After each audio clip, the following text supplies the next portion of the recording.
everybody. Welcome to the first ever episode of the Advance Podcast. Today, I am joined by the always lovely Kacey Cedarstrom. Oh, thank you. And the always classy Alana Floyd. How y'all doing today?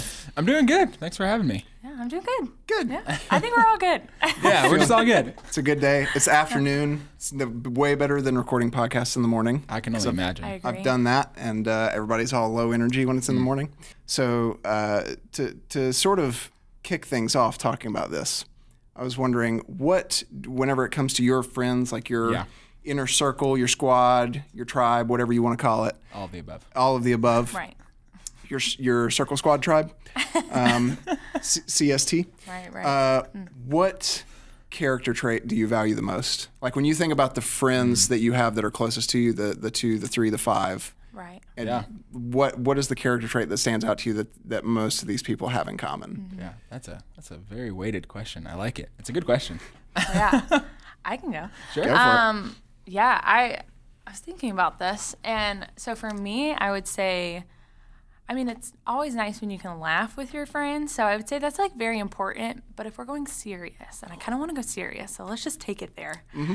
I would say they need empathy. Like that's probably my biggest thing with friends is if they don't understand who I am or how I'm feeling or try to like be Identify. Identify, then I'm like, I don't know how to connect with a person who doesn't really have much empathy. Is this why we're not very good friends? I think we're great friends because we learn from each other. I agree. Exactly. I have a hard time identifying with other human beings. Right. Hey, no. It's okay, Joe. Well, to clarify your other thing, you said you want to laugh. Do you want them to have a sense of humor or do you want to be entertained by them? Because there's a difference. There is a difference. I want them to have a sense of humor. I want both and. Okay, that's fair. Like, if they have a sense of humor, then they're easily entertained by the things I might say. But then in turn, I also have that same sense of humor because I would mimic you and say that I would like to just have fun with people that I'm hanging out with. Like at the end of the day, we're hanging out to build each other up. Yes, but also just have fun. Do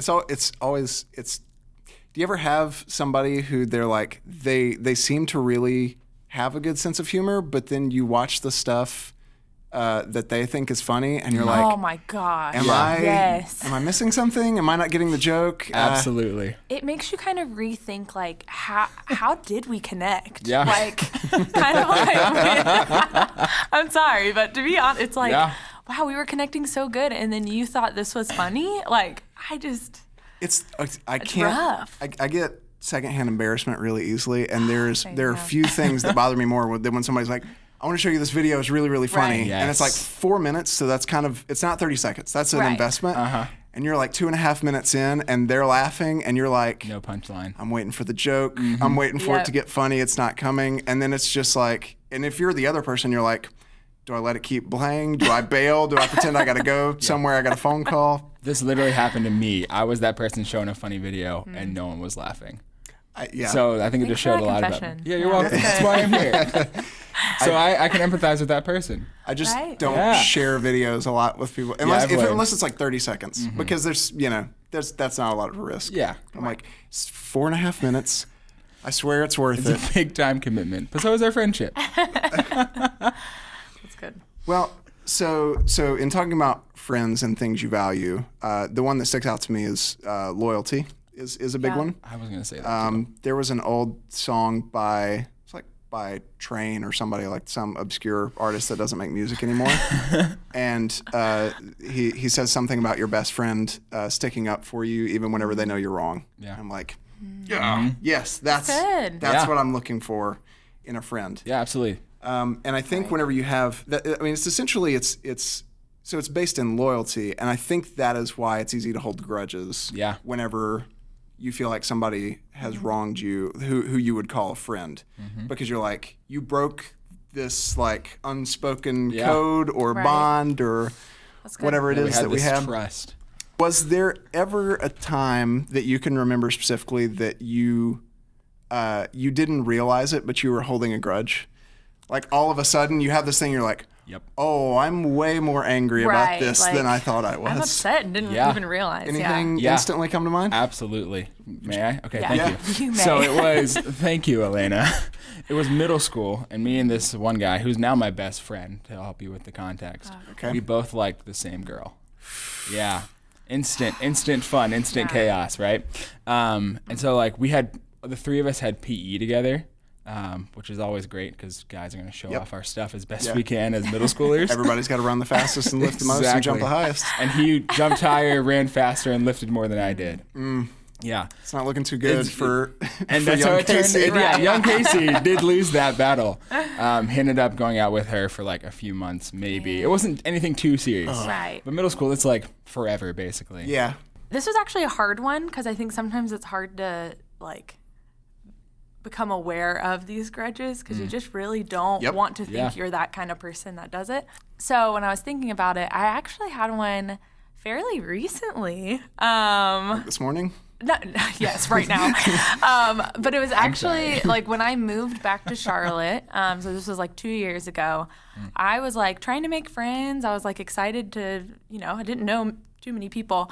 And I was talking with this girl who I knew through another friend, and we connected really well. I was like, we need to be BFFs. Like, this is going to be great. And so we're like, let's meet at a coffee shop and like, let's just hang out and get to know each other. So I was pumped and I was so excited.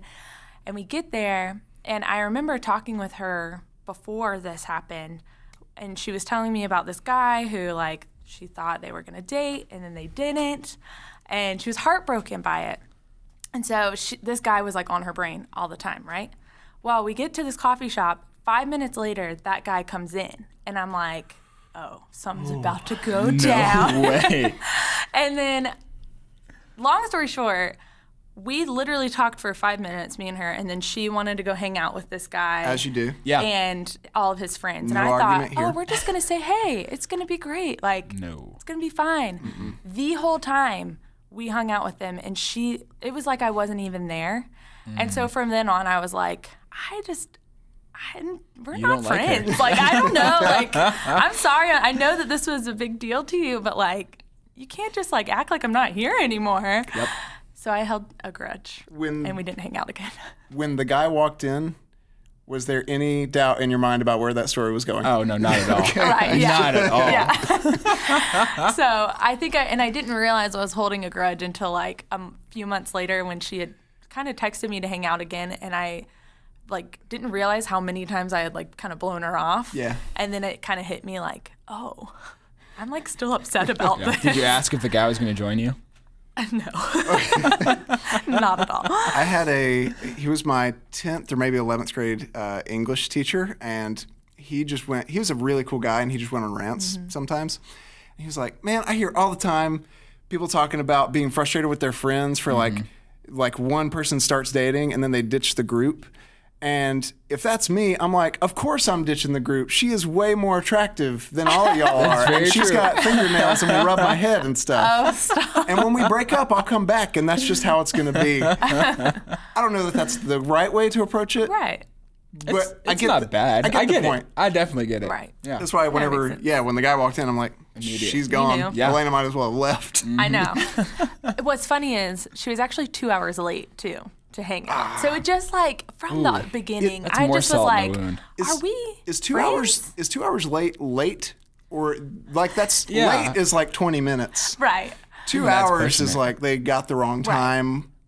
Exactly. Or And you waited for the whole 2 hours? Well, I actually got there late too, thankfully. How late? But like probably about like 30 minutes late. Like that's late. That is late. You know? that's late. It's very late. But then she was coming from like South Carolina. It was a whole story. Yeah. We don't need to get into it. But long story short, I held a grudge. So is there, as you're thinking back over the span of your life, so this one can go either way, good or bad. Okay. What is something that someone said either to you or about you, whether or not you were meant to hear it or see it, that has stuck with you, that had an impact, that the person that said it maybe doesn't realize the impact? And it could be good or bad. Yeah. Right. Because I can think of both Right. very me clearly too. in my head. Yes. For the bad one, again, let's rewind back to 6th grade, I think. Wow. Let's go there. Yeah. Didn't have my own cell phone in 6th grade. But so this was like landline, and I had this very cool clear phone where you could see all the bits in the phone, and it had a like a physical mute button on it. So like I could pick up and spy on people on the phone. I'm kind of jealous of that phone. I was talking to a friend of mine and telling him that I liked this girl. He was like, "I'm friends with her. Let me do you a favor." I was like, "I'm socially awkward. I don't. Okay." So he did this thing that you could do. I don't even know if this still exists, where you could dial a third person. It was like a conference call on a landline house. Call, yeah. He was like, "You just mute the phone, and I'll talk to her, and that way you'll have like a one Mean up." Girls? Like I that's feel like what, it's totally Mean Girls. Remember Well, that this scene? was Yep. before Mean Girls. Well, Mean Boys. yeah, Mean Boys. I don't know what year Mean Girls came out, but I don't think it was out when I was in 6th grade. No, it was not. And I don't remember specifically what was said, but I remember he told the girl that I liked her and was interested in dating her. And whatever she said, I was crushed. And I was like, I can't hang up the phone because she'll hear it click. That's Yeah. horrible. So You unfortunately had to There's sit in nothing it. good comes of hearing things that you're not meant to hear. No, Right. no. Because even if it's good, you're like, I feel like I wasn't meant to hear. Yeah, I feel a little shady Fucking behind it. idiot. Yeah. Ugh. That's good. Yeah. Yeah, you go. Okay, cool. I feel like Yeah, you. for me, so this will go back to when I was in college. I was working at this camp up in Boston. It was called like a KOA, like a Boston? Boston, yeah. Yeah. Yeah, Cape Cod area. And it was like an RV, like trailers would like come in and stay. And so I was like helping out Love there. that. Right? And I was just there helping out. We had this person who was in charge of us, of the group that I went with, who was basically like the program director, for lack of better words. Okay. And we had like the actual manager in charge of everything. And the guy that was in charge of our small group, the program director, was not very good. Like not good at his job or not a nice Correct. guy? No, he was a nice guy. He wasn't good at his job. I can say Good that. human or just a bad employee? Bad manager. And so there were times I pick up the slack for what he Sure. did or did not do.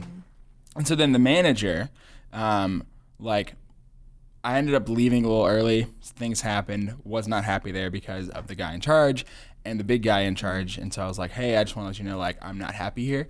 And I was like, I feel like I learned a lot on how to become a leader by watching you guys, trying to be nice as I exited, you know? Right. And he was like, oh, yeah, you're not a leader. Yeah. And I was just like, wait, I'm sorry. What? Oh my god. Yeah, that literally like shot right to the heart. Oh. Yeah, it hurt a lot. Yeah, because I was like, you don't know the things I did to like help this guy. Wow. Was he like angry at the time and just saying something to hurt you, or was he like trying to put you in your place?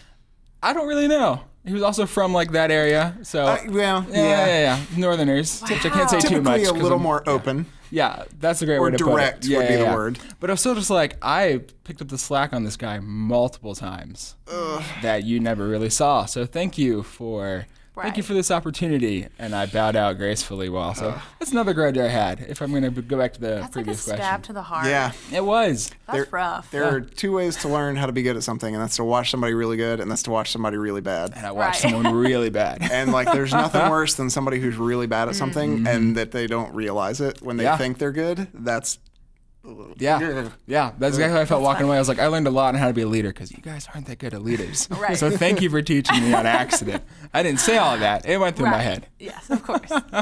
Well, it's funny that you say that because mine was kind of the opposite story of that. So, not to like put yours down in Thank any you. way, I'm just gonna stay but down to here. say, okay, here's one she part actually of the story. was a good leader. Thank you. But it was in high school. I had started going back to church, and I jumped into this youth group, and I like did not know who I was. I didn't know what I was good at, all this stuff. And the youth pastor, just like after a while, he told me, he was like, "You are a leader," which is funny that. This is why it's funny. Thanks. But he was like, "You're a leader. This is what I see in you. This is like," and then he didn't stop there. It was like, "I want to give you some responsibilities so that you can like step into this because what I see in you." And so I stepped into it. It was the first time I ever felt like, "Oh, I am a leader. Like this is who I am." And then it was literally my senior year of high school. He says, "Alana, you're going to be in student ministry one day, And I said, no, I am not going to be in student ministry. I'm going to be a special education teacher. I already had my life like planned out. Sure. And he was like, all right, we'll As see. you do in high school. As you do. Right, as you do. And I was like, okay. Like, I was like, student ministry is really hard. And like, I saw all the behind the scenes work and was like, am I ready for this? Like, I don't know. Well, then years later, and now I'm here. And I actually in student ministry, and I called him the other week and was like, Mike, I'm working in student ministry now, so thank you. And it's just really cool to see that that one thing that he said honestly really changed my life and like put me in a position to step into what God has called me to do. So that was really cool. So I think this would be a good last question to kind of round it up. For people holding grudges, for people who realize that they're holding a grudge, I think that's the big one. And when you're in that emotional space, Right.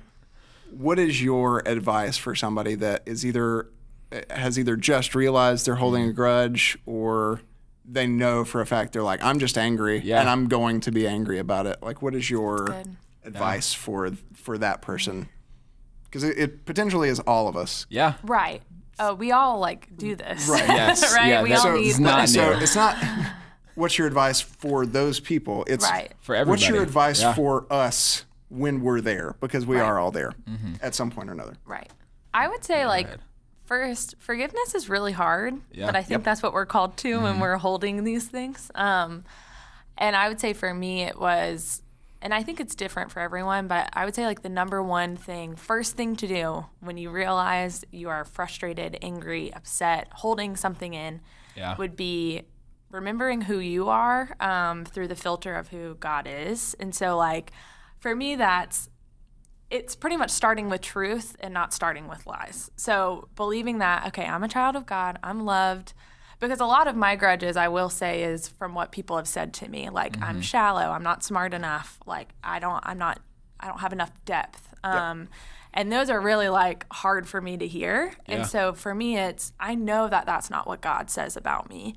And so it's really thinking through that filter of God says and has created me fearfully and wonderfully, and like I have been made for a purpose and I've been created. So it starts there, and then I think it goes through, why does it upset you so bad to hear these things? Why are you so mad? Yeah. And I think for me it's always identity driven, where I feel like somebody says I'm dumb or I'm like stupid or I'm not deep enough. That hits me in my identity, and I can go back to know that whatever they're saying, those are lies, because God does not say that about me at all.